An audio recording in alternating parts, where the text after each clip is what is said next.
샬롬. 오늘 하나님 말씀은 빌립보서 3장 10절 11절 말씀입니다. 말씀 제목은 부활신앙입니다. 형식과 격식을 따지는 바리새파인들은 알맹이가 없는 것을 발견하게 됩니다. 천국에 들어가지 못하는 쭉정이인 것입니다. 그리고 실질적인 것이 빠져 있음을 우리는 알게 됩니다. 그래서 이 알맹이가 무엇인지 또 실질적인 것이 무엇인지에 대하여 살펴보겠습니다. 2000년 전에 예수님께서는 이 땅에 오셨습니다. 실제적인 육체의 몸을 가지고 십자가에 가셔서 실질적으로 못 박혀 죽으시고 사흘 만에 부활을 하셨습니다. 그러므로 우리가 실질적인 부활신앙을 가지게 되는 것입니다. 뜬 구름 잡는 것처럼 신앙을 가지면 안 되는 것입니다. 만약에 뜬 구름 같은 신앙이 나의 신앙이라고 한다면 실질적인 신앙으로 바꾸어 부활신앙의 확신을 가지고 있어야만 합니다. 그리고 확신이 있게 근거가 무엇이냐고 묻는다면 성경을 열어서 답할 수 있어야만 합니다. 그래서 첫 번째 질문으로 예수 믿고 구원을 받았다고 한다면 그 증거는 무엇일까요? 하는 것입니다. 구원을 받았다고 말할 때 그 증거를 십자가에서의 죽으심과 부활로 말씀드릴 수 있습니다. 지금 현재 십자가와 부활 사건이 우리들의 하루하루 삶 속에서 이루어지고 있는 일인 것입니다. 그래서 이 말씀이 또 어떤 의미를 가지고 있는지를 마음속에서 찾아보려고 하는 것입니다. 바울은 빌립보서 3장 10절 11절에서 보면 내가 그리스도와 그 부활의 권능과 그 고난에 참여함을 알고자 하여 그의 죽으심을 본받아 어떻게 해서든지 죽은 자 가운데서 부활에 이르려 하노니. 아멘. 또 히브리서 12장 1절 말씀에 보면 이러므로 우리에게 구름같이 둘러싼 허다한 증인들이 있으니 모든 무거운 것과 얼매기 쉬운 죄를 벗어버리고 인내로서 우리 앞에 당한 경주를 하며 12장 2절 말씀입니다. 믿음의 주요 또 온전하게 하시는 이인 예수를 바라보자. 그는 그 앞에 있는 기쁨을 위하여 십자가를 참으사 부끄러움을 개의치 아니하시더니 하나님 보좌 우편에 앉으셨느니라. 아멘. 이 말씀들로 보았을 때 예수님은 우리에게 믿음을 불러일으키시는 분이다 라는 것을 2절에서 말씀을 해주시고 있습니다. 이 부활에 대해서는 요한계시록 20장 5절 6절에서 첫째 부활이라는 말씀으로 우리에게 가르쳐주고 있습니다. 오늘 나와 여러분들은 모두 다 부활할 사람들입니다. 그렇다면 바울이 왜 부활신앙을 가지고 부활에 이르려고 그렇게 신앙생활을 할까 하는 것입니다. 그냥 일상 바울의 고백일까요? 아닙니다. 부활 속에는 죽임과 살림이 있다는 것을 아시면 좋겠습니다. 바울이 로마서 8장 13절에서 말씀하는 것과 같이 너희가 육신대로 살면 반드시 죽을 것이로되 영으로서 몸의 행실을 죽이면 살리니 14절 무릇 하나님의 영으로 인도함을 받는 사람은 곧 하나님의 아들이라. 아멘. 그래서 구원이란 우리가 예수님을 믿고서 하나님의 자녀가 되었습니다 라고 원론적으로 알고 있다는 것이죠. 이 말씀으로 구원의 확신을 하게 되는 것입니다. 하나님의 자녀가 되어 하나님 나라의 백성으로 죄의 속량함을 받아 천국 백성이 되었다는 것입니다. 이것이 첫 번째 증거입니다. 그렇다면 하나님의 자녀가 되었다는 증거가 또 무엇이 있을까요? 로마서 8장 14절을 말씀을 보게 되면 무릇 하나님의 영으로 인도함을 받는 사람은 곧 하나님의 아들이라 라고 말씀하고 있습니다. 우리는 성령님의 인도함을 날마다 받으면서 살아가고 있습니다. 그렇다면 성령의 인도함을 받는다면 그 증거도 우리에게 있을 것입니다. 그 증거가 무엇이겠습니까? 하나님의 자녀가 된 증거를 찾아보려고 합니다. 이제 성령님의 인도함을 받는 그 증거를 찾아보는 것입니다. 먼저 로마서 8장 5절 말씀을 함께 합독합니다.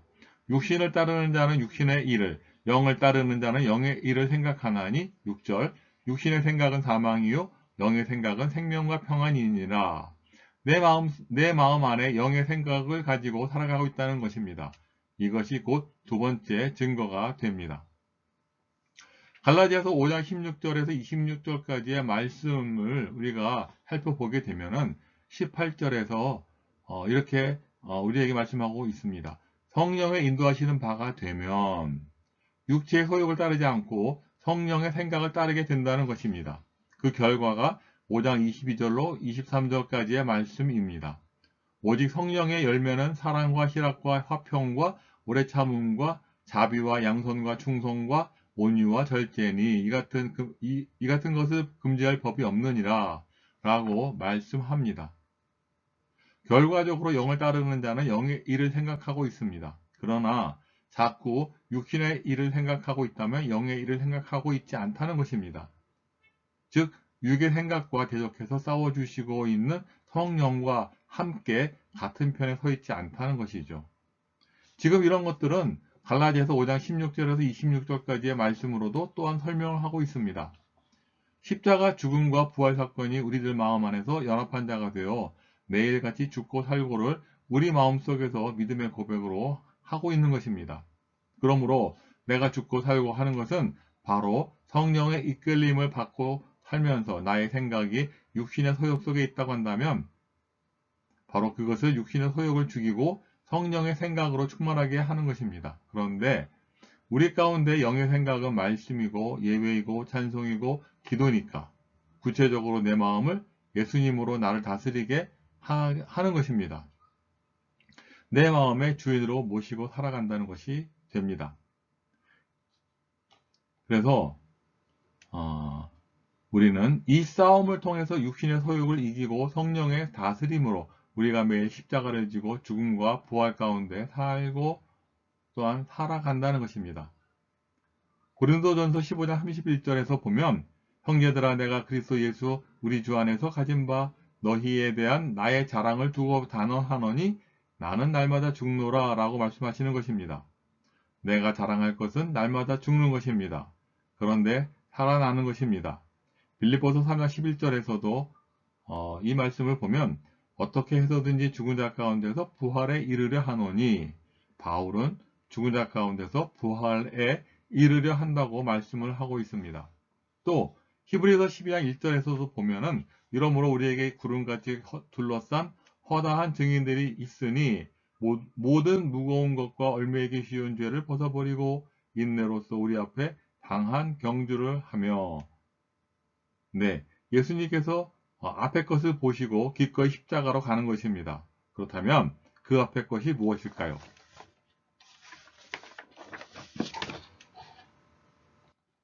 네, 바로 부활입니다.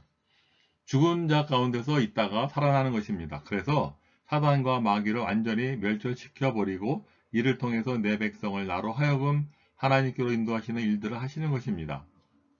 부활하신 예수님께서 세상 사람들을 하나님께로 인도하시는 일을 하십니다. 우리도 그와 같이 하나님 나라를 확장하는 일을 하는 것입니다. 우리도 마찬가지입니다. 부활신앙이 있다면 우리 생활 가운데서 내 자존심을 세우고 싸우기보다는 나의 가족과 이웃을 하나님 사랑으로 실천하는 가운데 그들을 위해서 십자가에서 죽어주는 것입니다. 죽어주면 얼마 안 있어도 또한 부활하는 것입니다. 부활신앙 속에 그런 의미까지 다 포함되어 있는 것입니다. 그러므로 나의 자랑할 것은 오직 하나님의 능력이요 십자가의 복음입니다.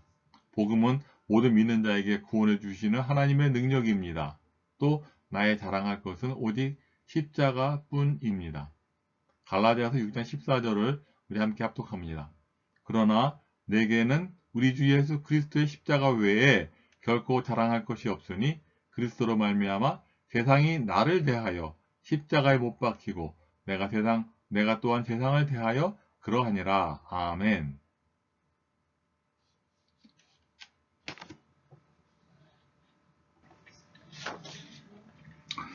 나 중심의 예수님관을 가지고 있거나 또 나 중심의 성경관을 가지고 있기 때문에 내 마음속에 예수님을 구주로 모시지 못한다는 것이죠.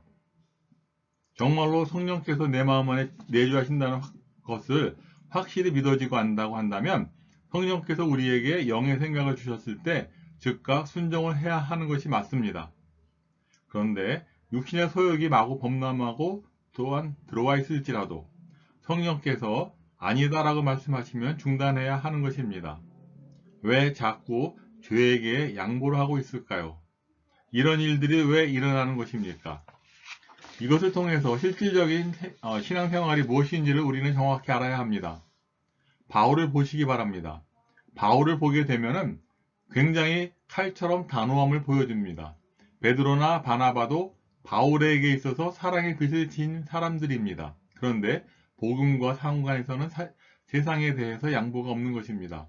철저하게 하는 것입니다. 바울 자신이 하나님과의 관계에 있어서 아주 철저하게 하는 것입니다.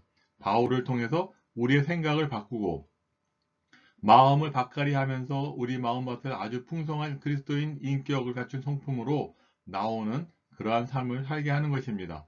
이것이 바로 변화된 삶을 말합니다.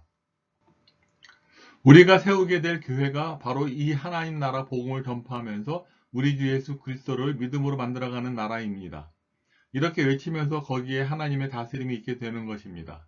그래서 이 십자가와 부활, 이것을 믿는 것이니까요. 우리 주 예수 그리스도를 믿음으로 고백하게 되는 것입니다. 우리 가운데 믿음은 또한 3중으로 되어 있습니다. From faith, to faith, by faith 입니다. 이렇게 해서 각자의 마음속에 견고한 신앙으로 다져져 가는 것입니다. 이런 과정을 통해서 우리 마음을 무장해 가는 것입니다.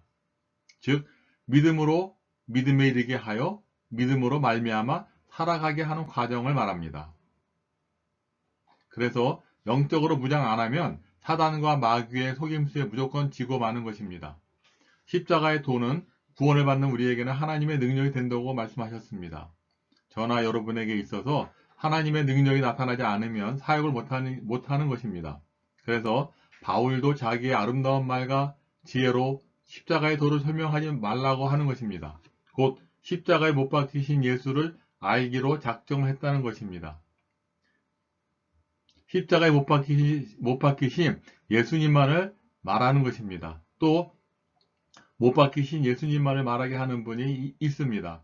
그분은 바로 성령 하나님이십니다. 그래서 그분이 복음전도에서 나타나고 그분의 능력이 나타나서 그분의 능력으로 십자가 부활의 복음이 전파될 수 있도록 하는 것, 이것이 오늘 저와 우리가 성령을 통해서 할 일이라는 것을 말씀하고 있습니다.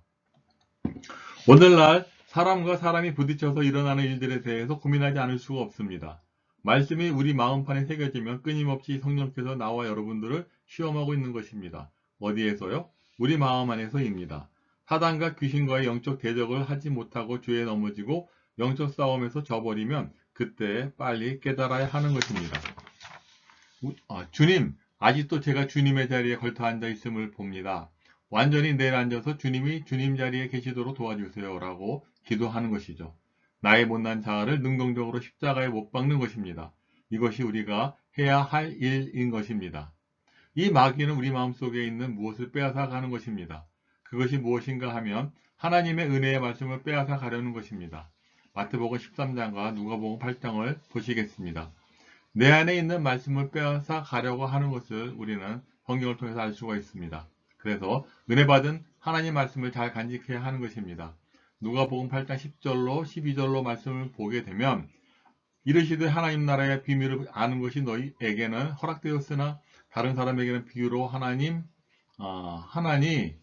이는 그들로 보아도 보지 못하고 들어도 깨닫지 못하게 하려 함이라.